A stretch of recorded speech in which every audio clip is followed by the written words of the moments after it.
Jessica's stomach made angry sounds as she sat under the old bridge.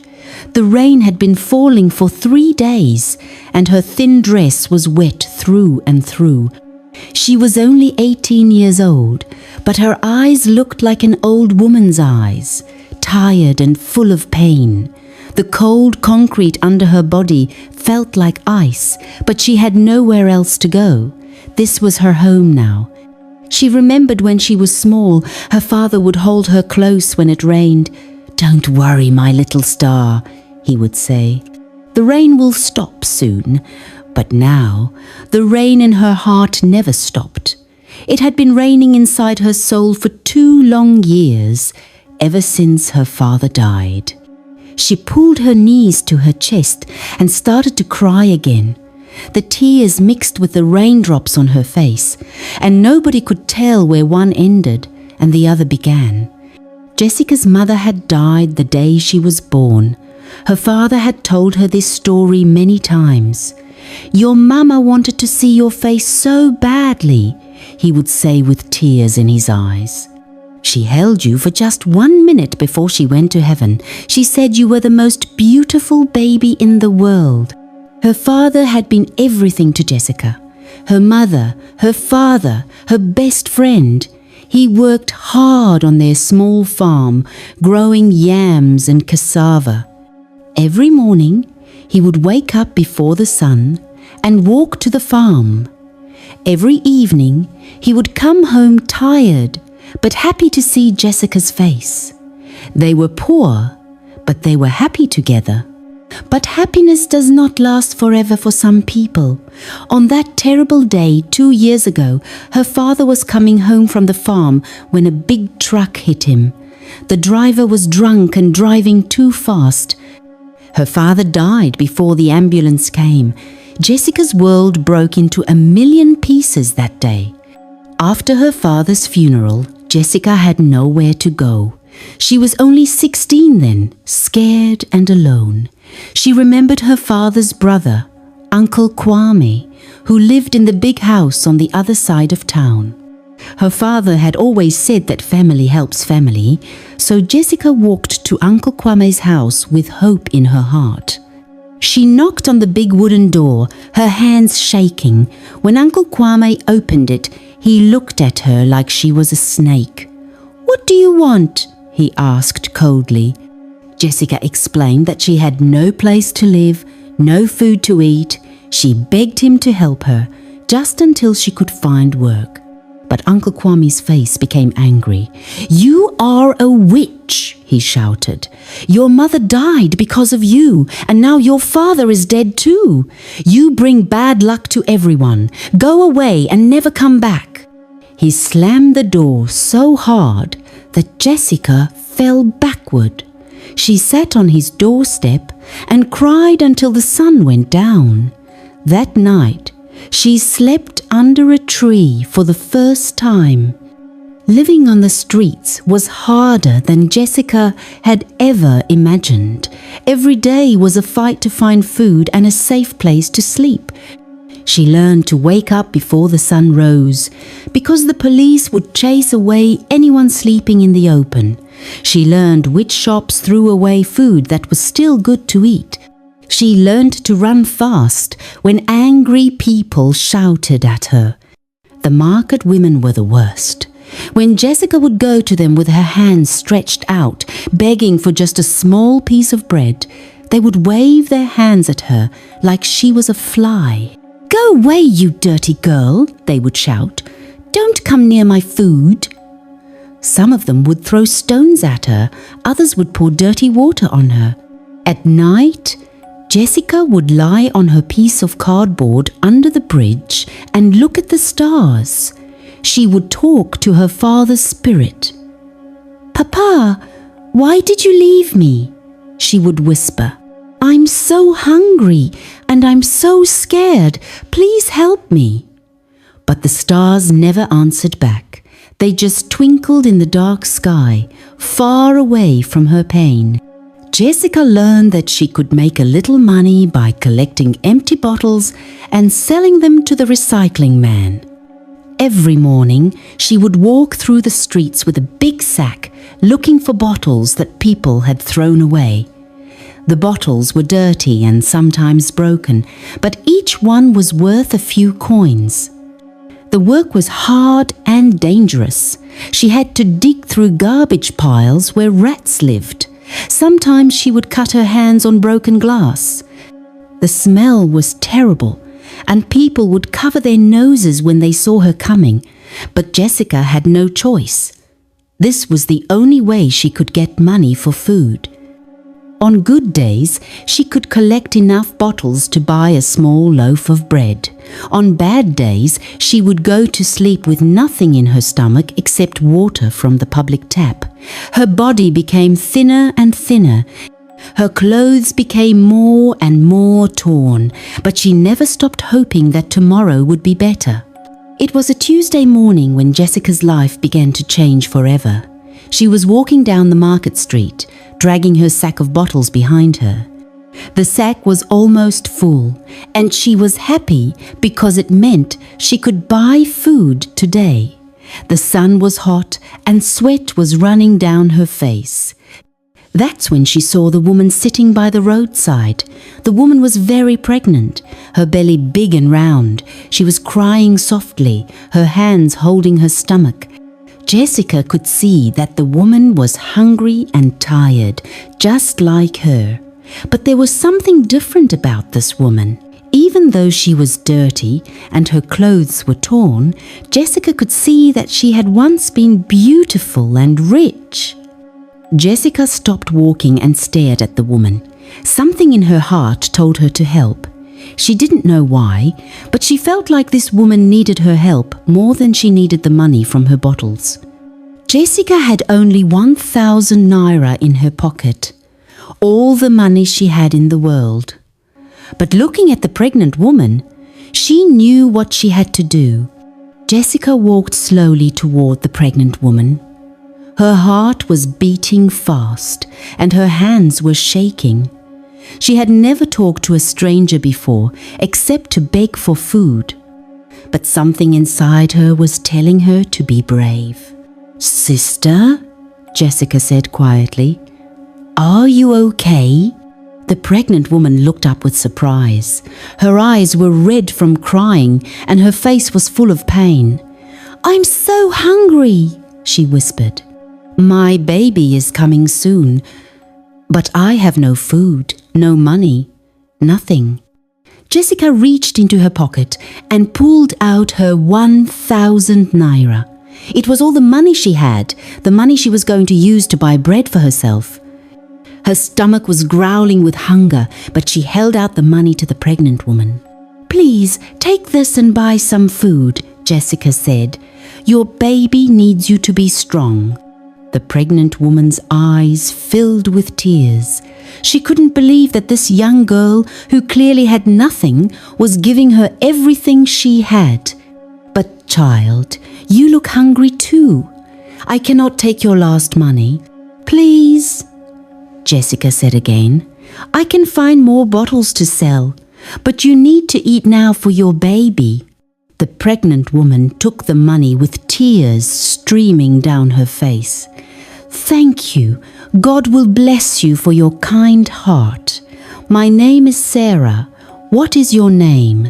"Jessica," she replied softly. Sarah stood up slowly, her hand on her big belly. "Jessica, you have saved my life today. Let me buy some food and we can share it together." They walked to a small food stall where Sarah bought bread and groundnut soup. As they sat under a tree sharing the meal, Sarah began to tell her story. Her voice was full of sadness, just like Jessica's. "I was married to a rich man named David," Sarah began. "We lived in a big house with servants and cars.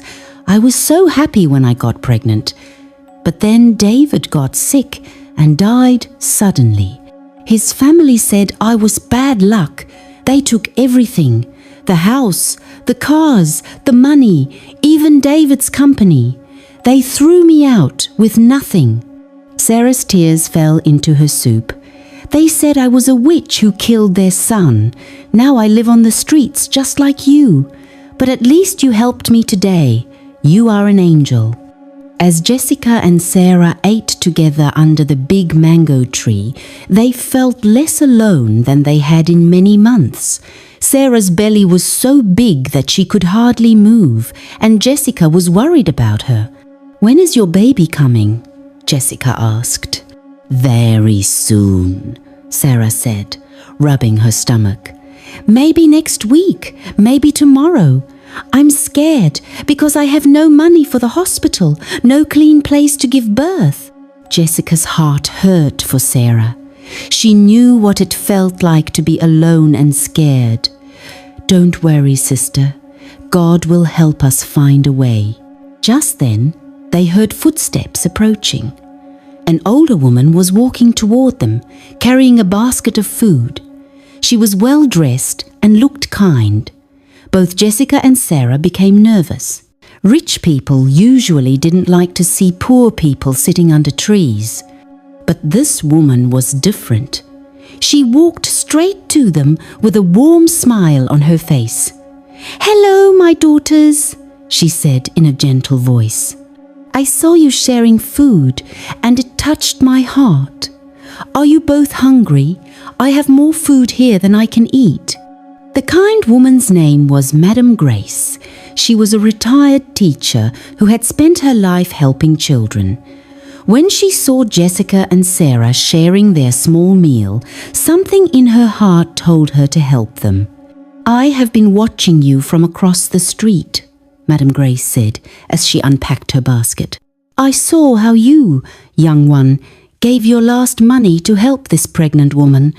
In all my 70 years, I have never seen such kindness from someone who has so little." She spread a cloth on the ground and placed rice, chicken, and vegetables before them. Jessica's eyes grew wide. She had not seen so much food in many months, but she was still afraid to eat. What if this woman was tricking them? Madam Grace seemed to understand Jessica's fear. "Don't be afraid, my child. Eat as much as you want. God has blessed me with more than I need, and He wants me to share it with you." As they ate, Madam Grace asked Jessica to tell her story. Jessica was shy at first, but Madam Grace's kind eyes made her feel safe. Slowly, Jessica began to talk about her father, her uncle, and her life on the streets.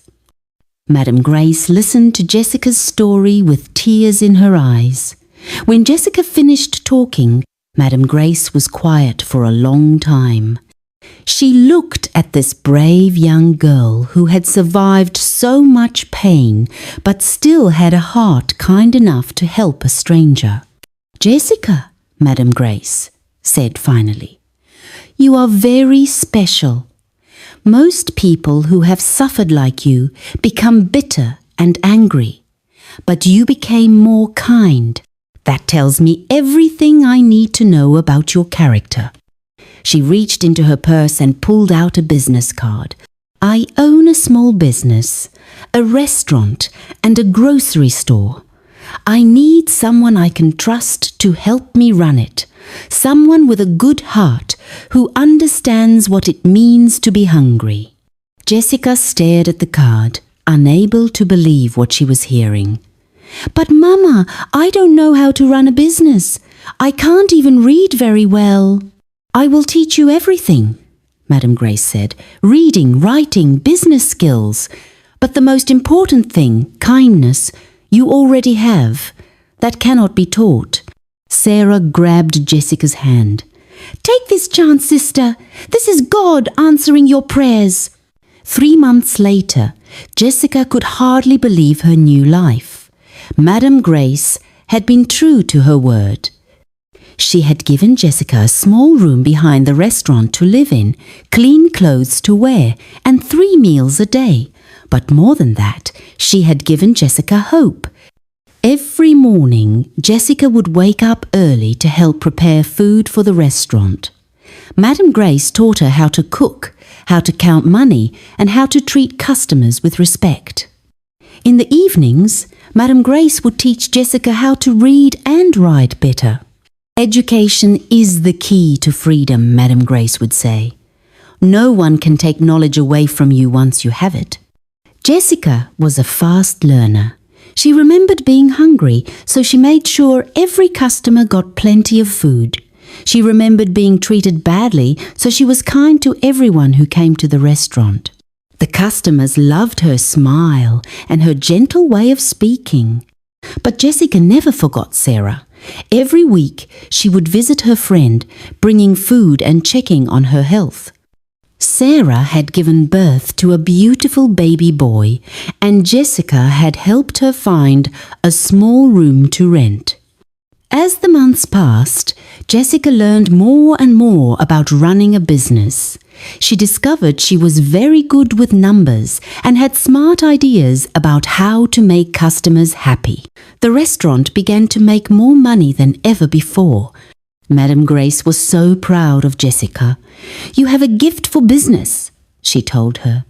"You understand what people need because you have needed it yourself." Jessica started suggesting new ideas. "Mama, what if we sell food to people who can't come to the restaurant? What if we deliver food to their homes?" Madam Grace thought it was a wonderful idea, and soon they had a delivery service that was very popular. Jessica also wanted to help other people who were living on the streets. "Mama, can we give free food to hungry people once a week?" Again, Madam Grace agreed, and every Sunday they would serve free meals to anyone who needed them. The business grew bigger and bigger. Soon they had 2 restaurants and 3 grocery stores. Jessica was no longer the hungry girl living under the bridge. She was becoming a successful businesswoman. 2 years after Jessica had started working with Madam Grace, word spread throughout the town about her success. People talked about the girl who had come from nothing and was now running a successful business. The story reached the ears of Uncle Kwame and his family. Uncle Kwame could hardly believe it when he heard the news. The girl he had called a witch and thrown out of his house was now rich and successful. His own business was struggling, and he needed money badly. One day, Uncle Kwame came to Jessica's restaurant with his wife and children. Jessica was shocked to see him. Her heart started beating fast, and all the painful memories came flooding back. She remembered that terrible day when he had called her a witch and slammed the door in her face. Uncle Kwame put on his biggest smile and walked toward Jessica with his arms open. "Jessica, my dear niece, I have been looking everywhere for you. I heard about your success and I'm so proud of you." Jessica stood still, not knowing what to say. The other family members who had ignored her when she was poor were now all smiling and acting like they cared about her. Jessica looked at Uncle Kwame and his family, and all the hurt from the past came rushing back. She remembered being 16, scared, and homeless, begging for help. She remembered his angry face, calling her a witch. She remembered sleeping under the tree after he slammed the door. "Uncle Kwame," Jessica said quietly, "why are you here now?" Uncle Kwame's smile became even bigger. "I have always cared about you, my dear. I was just busy before, but now I want to help you with your business. We are family, after all." His wife stepped forward. "Yes, Jessica, we heard you need partners for your business. We have money to invest." Jessica felt anger rising in her chest, but she took a deep breath. Madam Grace had taught her that anger only hurts the person who carries it. "Uncle, do you remember what you said to me 2 years ago when I came to your house?" Uncle Kwame's smile faded a little. That was a difficult time. I was stressed about my own problems. I didn't mean those things." "You called me a witch," Jessica said, her voice becoming stronger. "You said I brought bad luck. You said I killed my own mother and father. You threw me out to live on the streets." The restaurant became very quiet. Other customers stopped eating to listen. Jessica stared at Uncle Kwame for a long moment. She could see the greed in his eyes, the fake smile on his face. She could see that he hadn't changed at all. He only wanted her money. But then Jessica thought about everything Madame Grace had taught her. She thought about Sarah and her baby, who were now living happily in a nice house that Jessica had helped them rent. She thought about all the hungry people she fed every Sunday. She thought about how good it felt to help others instead of hurting them. "Uncle Kwame," Jessica said finally, "I forgive you for what you did to me, not because you deserve it, but because carrying anger in my heart only hurts me." Uncle Kwame's eyes lit up with hope. Maybe she would give him money after all.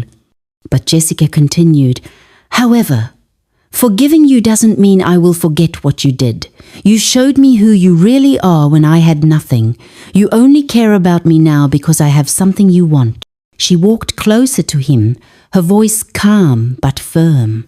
"I will not give you any money. I will not make you my business partner.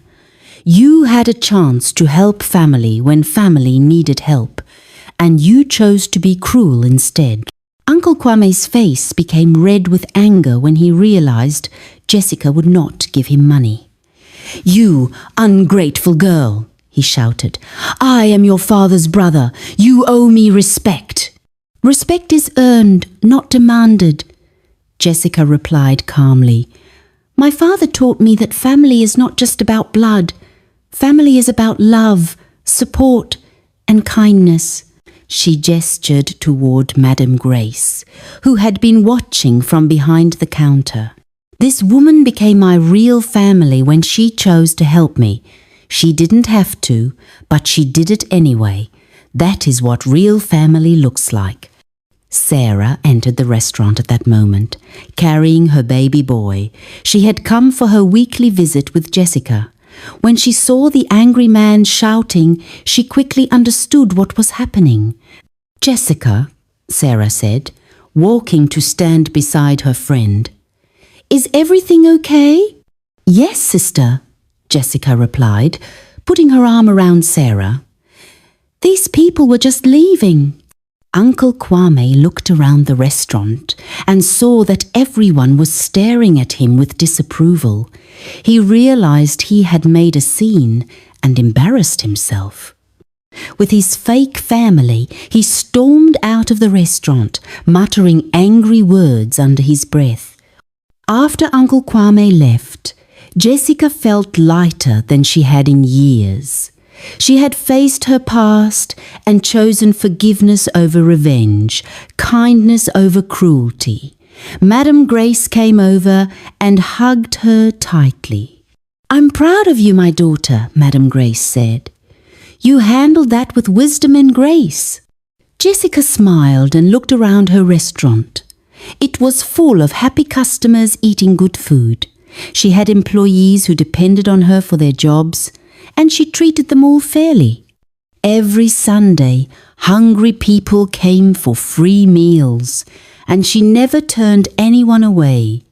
She thought about that day under the bridge when she had given her last 1,000 naira to Sarah. That single act of kindness had changed both of their lives forever. Sarah now worked as Jessica's assistant and was raising her son in a safe, comfortable home.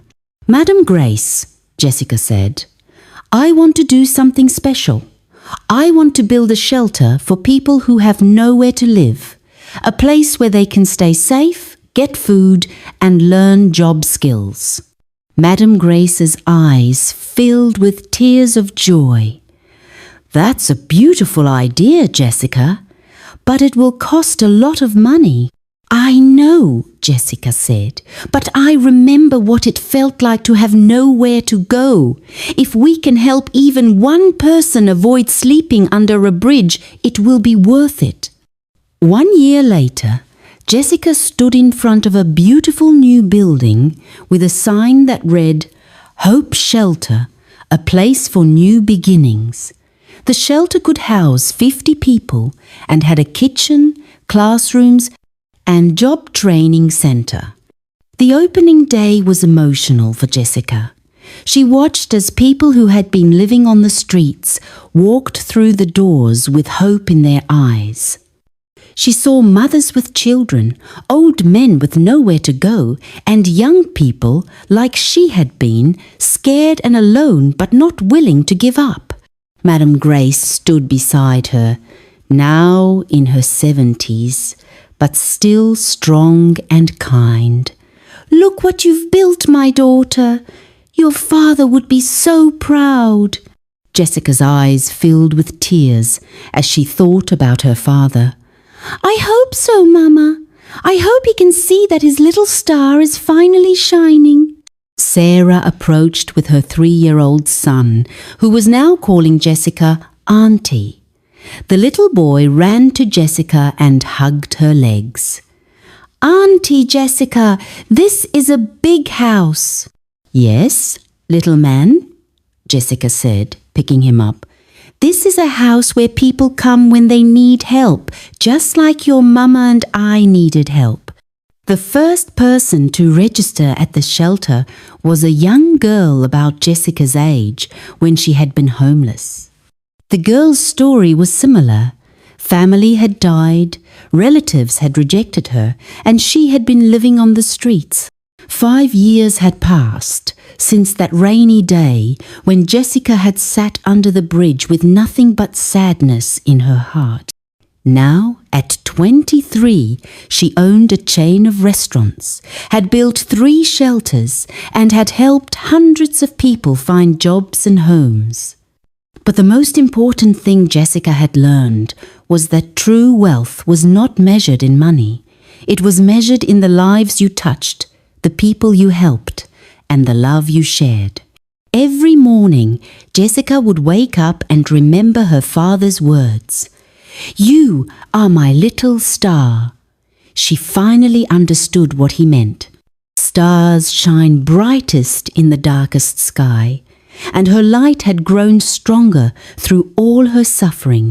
She still visited the bridge where she used to sleep, but now she came with food and blankets for others who had nowhere to go.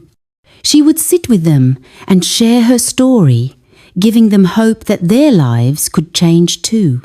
Uncle Kwame had never returned to ask for help, but Jessica heard that his business had failed and he was struggling. She felt sad for him, not because of his situation, but because he had chosen greed over love, pride over kindness. On this particular morning, as Jessica stood in her office looking out at the city, she thought about how one small act of kindness had changed everything. Giving her last 1,000 naira to Sarah had been the seed that grew into everything good in her life. She smiled and whispered to the sky, "Thank you, Papa.